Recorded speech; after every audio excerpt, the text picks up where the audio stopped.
ጤና ይስጥልኝ የተከበራችሁ ያልሞታችሁና ያልታገታችሁ ኢትዮጵያውያን እንደምን ሰንብታችኋል? ዜና ተጀምሯል። ከዜናዎቹ ጋር ምን አለ ያረጋል ነኝ። በማይታመን ዋጋ በቡልጋሪያ አፍሪካ ህብረት አጠገብ በካሬ 70 ሺህ ብር ብቻ ታላቅ ቅናሽ አዘጋጅተን ብቅ ብለናል። ለ10 ደንበኞች ብቻ የሚቆይ ባለ አንድ መኝታ 78 ካሬ 100% ለሚከፍሉ በ5.5 ሚሊዮን ብር በቅድመ ክፍያ 7 ሚሊዮን ብር ሲሆን 10% ቅድመ ክፍያው 700 ሺህ ብር። ባለ 2 መኝታ 100 ካሬ 100% ለሚከፍሉ 7.3 ሚሊዮን ብር በቅድመ ክፍያ በ9.3 ሚሊዮን ብር 10% ቅድመ ክፍያው 932 ሺህ ብር። በአጭር ጊዜ ውስጥ በርካታ ቅንጡ አፓርትመንቶችን ለደንበኞች በማስረከብ የምስጋና ምስክርነትን ያገኘው ታማኝ ድርጅታችን አሁን ደግሞ ከ20 ካሬ ጀምሮ የንግድ ሱቅ አማራጮችንም ይዘንሎት መተናል። ፈጥነው በ0923 70 አሊያም በ0994 003949 ላይ ይደውለው። ሰመር ሪል ስቴት።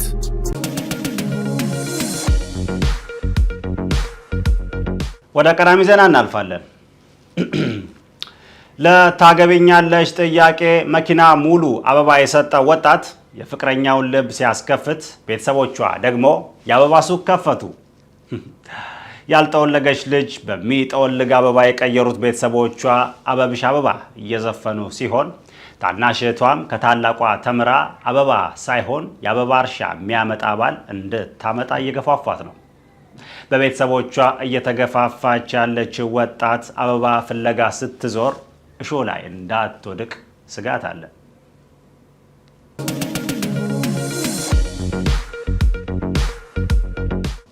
ተመልሰን መተናል።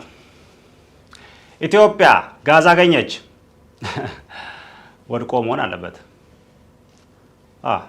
ተገኘ የተባለው ጋዝ ተሸጠ እየተባለ ሲሆን ለዓመታት ሲቀጣጠል የነበረው ጥላቻ በጋዝ መደገፉ ለወደፊት እሳት የላሰች ሀገር እየፈጠርን እንደሆነ ትልቅ ማሳያ ነው። ጋዛችን በዓለም ገበያ ተፈላጊ የሆነ ከመጣ ኩሽናዎቻችን ማዲያ የመሆን ዕድል አላቸው። ብዙ ኢትዮጵያውያን ሀገሪቷ ጋዝ በማግኘቷ ቢደሰቱም አብዛኛው የህብረተሰብ ክፍል ማግኘት የሚፈልገው ጋዝ ኦክሲጅን ጋዝ ነው። በማንነት ላይ በሚደርሱ ተደጋጋሚ ጥቃቶች ሳቢያ የሚተነፍስበትም የሚተነፍስለትም ላጣው ማህበረሰብ አየሩን ይዘው ትንፋሽ ቢገዙለት ደስተኛ ነው።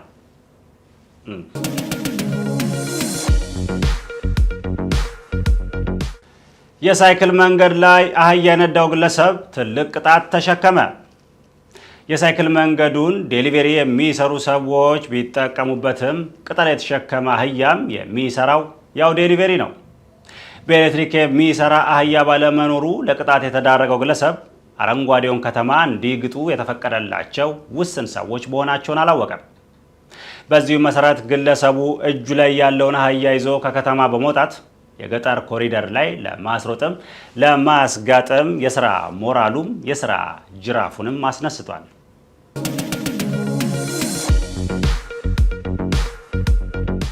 በኢትዮጵያ ተንቀሳቃሽ ቢሮ ተከፈተ። ቁጭሎም አልቻል ነው።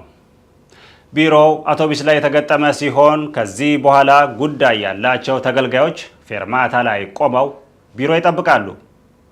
ፈጣን አሰራር ለመስራት ፈጣን አውቶቡስ የሚጠቀመው ይህ ቢሮ በአይነቱ ለየት ያለ ሲሆን ጉዳያቸው በቶሎ እንዲፈጸምላቸው ገንዘብ የሚገጩ ግለሰቦች ከዚህ በኋላ ይገጫሉ እንጂ አይገጩም።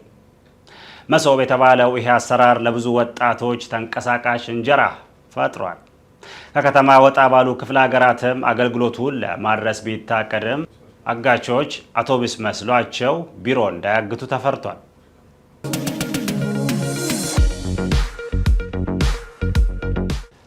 ሰባተኛው ሀገራዊ ምርጫ ልክ እንደ ስድስተኛው በሰላም ተጠናቀቀ።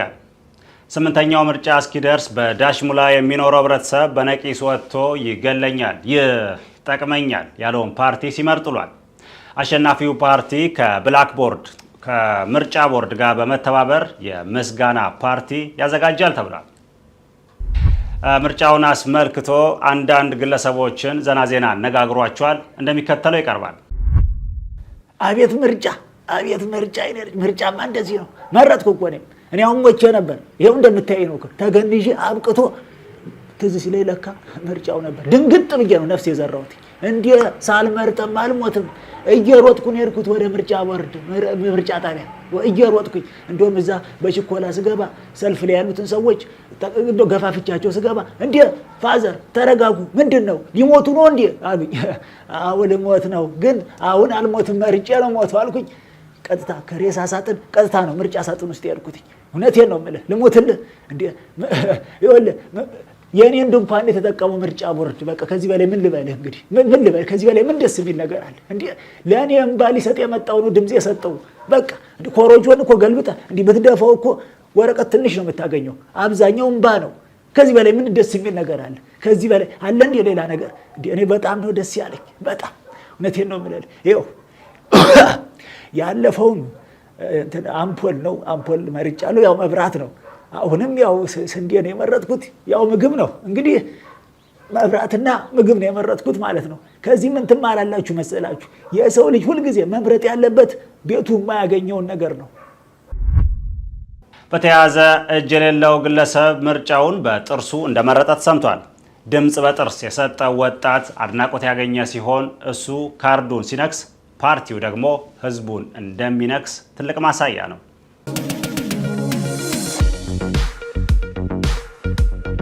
የሰዓቱ የስፖርት ዘገባ ላይ ደርሰናል። ለስፖርት ዘገባው ደግሞ ምናለ ስቱዲዮ እየጠበቃችሁ ነው። እንደምን ዋልክ? አለን። ከተማችን ላይ የቦክስ ስፖርት እያየን ነው። እንዴት አየው? ቦክስ በጣም አሪፍ ነው። በተለይ ትንሽ ከጠጣ ታጠጣዋለህ። አሁን እናንተ ቦክስ ብንገጥም ማንም ያሸንፍ ይመስላል? ብልጽግና። አዎ ልክ ነህ። እሱ እኛ ስንደማ እነሱ ያሸንፋሉ። ለማንኛውም ዘና ስፖርትን መቀጠል ትችላለህ። ተመልሰን እንገናኛለን። አመሰግናለሁ። ጤና ይስጥልኝ የተከበራችሁ ተመልካቾቻችን፣ የሰዓቱ ዘና ስፖርት ተጀምሯል። ከዜናዎቹ ጋር ምን አደረጋለኝ? በማይታመን ዋጋ በቡልጋሪያ አፍሪካ ህብረት አጠገብ በካሬ 70 ሺህ ብር ብቻ ታላቅ ቅናሽ አዘጋጅተን ብቅ ብለናል። ለ10 ደንበኞች ብቻ የሚቆይ ባለ አንድ መኝታ 78 ካሬ 100% ለሚከፍሉ በ5.5 ሚሊዮን ብር በቅድመ ክፍያ 7 ሚሊዮን ብር ሲሆን 10% ቅድመ ክፍያው 700 ሺህ ብር። ባለ 2 መኝታ 100 ካሬ 100% ለሚከፍሉ 7.3 ሚሊዮን ብር በቅድመ ክፍያ በ9.3 ሚሊዮን ብር 10% ቅድመ ክፍያው 932 ሺህ ብር። በአጭር ጊዜ ውስጥ በርካታ ቅንጡ አፓርትመንቶችን ለደንበኞች በማስረከብ የምስጋና ምስክርነትን ያገኘው ታማኝ ድርጅታችን አሁን ደግሞ ከ20 ካሬ ጀምሮ የንግድ ሱቅ አማራጮችንም ይዘንሎት መጥተናል። ፈጥነው በ0923 70 አሊያም በ0994 003949 ላይ ይደውለው። ሰመር ሪል ስቴት።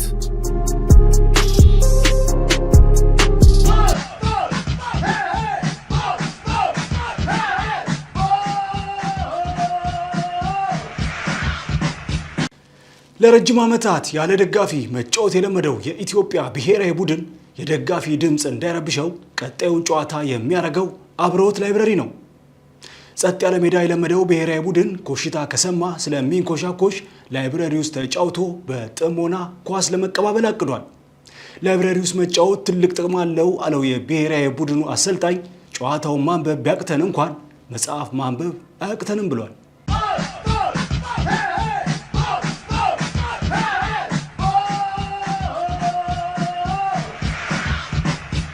በኢትዮጵያ ፕሪሚየር ሊግ 0-0 የሚጠናቀቁ ጨዋታዎች ተበራክተዋል። ለከተማችን ሰላም በአንድነት እንቆማለን ያሉት ቡድኖች የሊጉን ሽልማት ትተው የኖቤል ሽልማት እየጠበቁ ነው። 0-0 የሚጠናቀቁ ጨዋታዎች ላይ የጨዋታ ኮከብ ተብሎ የሚመረጥን ተጫዋች የኢትዮጵያ እግር ኳስ ፌዴሬሽን ከሰላም ሚኒስቴር ጋር በመተባበር እርግብ ሊሸልም ነው።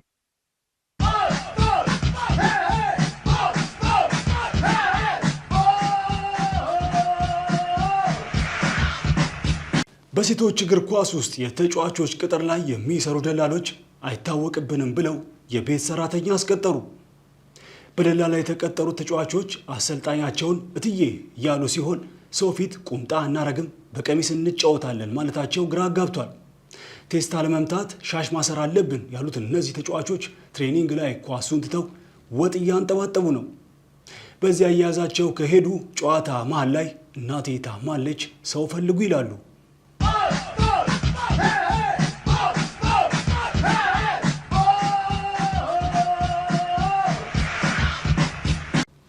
ሰካራም እግር ኳስ ተጫዋቾች እየተበራከቱ በመምጣታቸው የእግር ኳስ ክለቦች ናይት ክለብ ሊሆኑ ነው። ጎል አግብቶ ከሚጨፍረው ክለብ ገብቶ የሚጨፍረው ይበዛል የተባለ ሲሆን ታክል ከሚወርደው ውስኪ የሚያወርደው ስለሚበዛ ቡድኖች ማሊያውን ትተው አልኮል ቢሸጡ በኢኮኖሚ የተንገዳገደ ቡድናቸውን ቀጥ አድርገው ማራመድ ይችላሉ። ተጫዋች የሚለካው ከችሎታው ባለፈ በዲሲፕሊኑ ቢሆንም አንዳንድ ቡድኖች መለኪያቸው መለኪያ ሆኗል።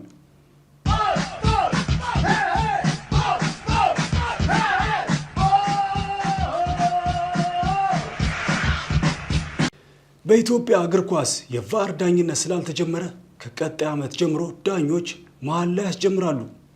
ትምላለህ ትጫወታለህ የተባለው አዲሱ የሊግ ፎርማት እናቴ ትሙት የሚለውን መሀላ ወደ ሜዳ ላይ ያመጣ ነው። መቼም እናቱ ላይ ለእሊጎሬ ብሎ እሊጎራ የሚሰራ ተጫዋች ስለማይኖር እያስማሉ ለማጫወት ታቅዷል። በቅርቡ ወደ ባህር ዳር ስቴዲየም የሚመጡት ቼልሲ እና ባርሴሎና ወደ ሜዳ ገብተው መሀል ላይ ለማመዳሉ ተብሏል።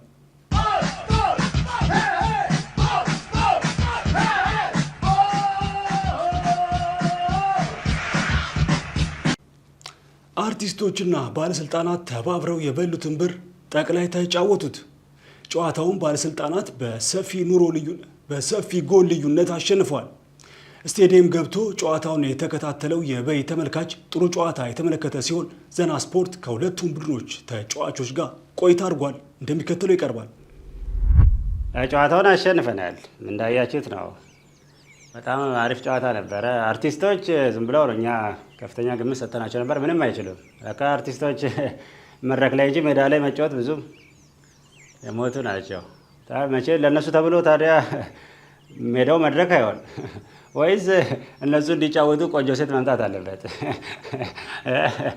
ለምደ ማስቀው አንተ ጋዜጠኛ እየቀለድኩ መሰለኝ አይደለ? አስወጡት እስቲ አስወጣኝ።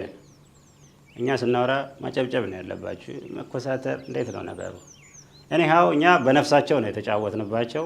ያው እኛ ደግሞ በነፍስ መጫወት ብዙም እኔ ተከላካይ ነበርኩ። ለምሳሌ አንድ ሰው ያለፈኝ የለም።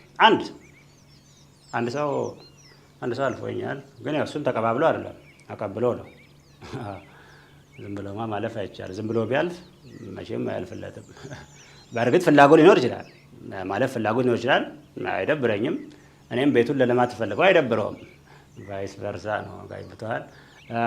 እኛ በደንብ ተጫውተናል። ሳጥን ውስጥ 3 ጊዜ ነው 4 ጊዜ ብቻ በእጄ ነክቻለሁ። እነሱ ጮሁ። ግን እንኳን ኳሱ ዳኛው ራሱ በእጃችን ነው። አንድ ስልክ መደወል ቀላል ነገር ነው። እነሱ ግን ጮሁ በጣም ዳኛ በደለን ምናምን ጩኸት። እኛ ጩኸት እንኳን 11 ሰው 120 ሚሊዮንም ሰው ቢጮህ እኛ መስሚያችን ኦፍሳይድ ነው። ኤኒሃው እንዳያችሁት ነው። ድሉን ተቀናጅተናል። ጥሎ ማለፍ ነው። አርቲስቶችን ጥለን አልፈናል። ዋናው ነገር እሱ ነው።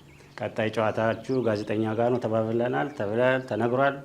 እንጫወታለን ከጋዜጠኞች ጋር። ካሸነፍናቸው አዲስ አበባ፣ ከተሸነፍን ያው አዋሽ አርባ እንገናኝ። ጨዋታው ከባድ ነበር፣ በጣም ከባድ ነበር። በቃ በዚህ ጨዋታ የተረዳሁት ነገር በቃ ከባለስልጣኖች ጋር መጋፋት በጣም ከባድ ነገር ነው። ኳስ ራሱ አታገኝም። አንድ ልታውቁት የሚገባው ነገር ከባለስልጣን ጋር ኳስ ስትጫወት ኳስ ራሱ የምታገኘው በሰው በቃ ዝም ብሎ አይደርስም ኳስ። በቃ አንድ ሰው ለ5 ነው የሚይዙት። እዛ ምንድነው ስትላቸው 1 ለ5 ይለዋል። በጣም ችግር ነው። በቃ ኳስ ምንጫችንን ያደረቁት እና እኛውን 1 2 3 ሳጥን ውስጥ ምናምን ለመግባት ሞክሬ ነበረ። ቅጣት እንደውም አግኝቻለሁኝና ቅጣቱን ሞከርኩት። ጎሉ ወጣ። እነሱ ግን ስብሰባ ገቡ። ከዛ በቃ ሰኞኑ ምናምን ብለውን በቃ 2 ጉርድ ቁምጣ አምጡ፣ ማሊያ ኮፒ አድርጋችሁ አምጡ ያላሉን ነገር የለም። በስንት መከራ ነው ጨዋታውን ራሱ የጨረስነው። አንደኛ በጣም ነው የሚጣለፉት፣ በጣም ነው የሚጣለፉት። እንዴ እኛ ስንጠለፍ ህዝብ ላይ ነው የምንወድቀው። እነሱ ግን እንደምታዩት ብጠልፋቸው ራሱ አይወድቁም። ለምን አትለኝ? ብሔር ይደገፋሉ። እኔ አሁን ወድቄ ነበረ። ወድቄ ራሱ እርዳታ ራሱ ማግኘት አልቻልኩኝም። እውነቴን ነው የምነግርህ። ምንም እንደውም በተኛሁበት ሆኜ በቃ እርዳታ አልመጣልኝም። ባይሆን ግጥም መጣልኝ። እሱ እንግልላችሁ ደስ ይለኛል። እንደው ግጥም እንኳን ደስ አላችሁ ሁላችሁ ባለስልጣናቱ፣ እንኳን ደስ አላችሁ። ተጫወትን ዛሬ እንዴት ደስ እንዳለኝ ገንዘብ ስለማገኝ እሱም ማየት ይቀራል። ትከሻ ስትገፉን ደግሞም ስንወድቅ መሬት የሌለ ነው ቢገኝ ደግሞ መሬት እንሰራ ነበር 2 መኝታ ቤት ወይም ለሚኮራ ወይም ሸገር ሲቲ በቂ ነው ዛት ሲቲ 11 ወንበሮች ወጥ ወደ ሜዳ ቢሮ ሰው ሲመጣ ማን ያስተናግዳል? የለም በይ ስብሰባ ላይ ናቸው ሊባል ነው መሰለኝ። እኔ ምን አገባኝ ፋይዳ ጨርሻለሁ። እናልሽ ሀገሬ አርቲስት ባለስልጣን የሚጫወትብሽ እንዴት ነሽ ሀገሬ ዱባይን መስላለች። እንደዚህ ዘና ስፖርት እዚህ ላይ አብቅቷል። ስለ ተከታተላችሁን እናመሰግናለን። ወደ ዋናው ስቱዲዮ መልሳችኋለሁ።